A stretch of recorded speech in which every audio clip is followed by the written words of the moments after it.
Sometimes when you drag and drop a clip onto your timeline, you'll see this red bar appear at the top. This means the clip needs rendering before you play it back. If I try and play it, it'll just say unrendered and the audio beeps. In order to do this, all you have to do is hold down the Alt key and press R on the keyboard, and you can see it'll start to write to render the video. What Final Cut is doing here is creating some render files. It can't process the clip that's in there, so it will create substitute files so it can play it back for you within this project.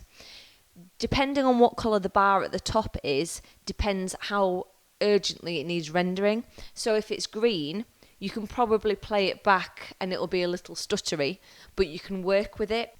Render files can take a long time to create, so it's better to render as little as possible, but if the bar is red, you do have to render in order to continue working.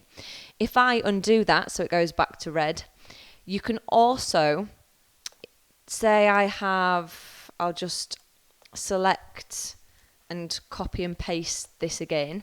So perhaps I had two clips that needed rendering, but I only wanted to render one particular section because I wanted to save time while I was working. All you have to do is select the section that you'd like to render and press Command R. So that's Command R instead of Alt R, and Command R will just render the section that's selected. So you'll see just this right hand side has been rendered, which can save you time. The other thing I want to show you is this clip here. Sometimes clips become disconnected. They shouldn't if you keep everything in the folder that you set up in those early stages, but if files get moved around and Final Cut can't find the footage it's working with anymore, you'll get this red line through the clip. When you double click on the clip, it'll just say media offline.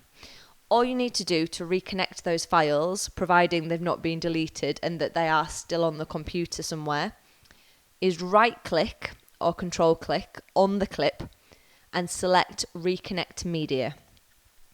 You can then search for the clip automatically. Sometimes the computer will find it, sometimes it won't. So it's found my clip 416 there, but I'll cancel that to show you how to locate it because sometimes the computer can't find it. So if you can't find it automatically, you can always tell the computer exactly where it is. Select Locate, and I know that I put that file in my Documents folder in order to disconnect it from the project to show you this. So I can go into the folder where I know it exists, select it and click Choose. So whether you've located it yourself because you knew where the clip was or you've searched for it, you then click Connect and you can see that clip has reconnected. If you double click it, the footage is now back on there.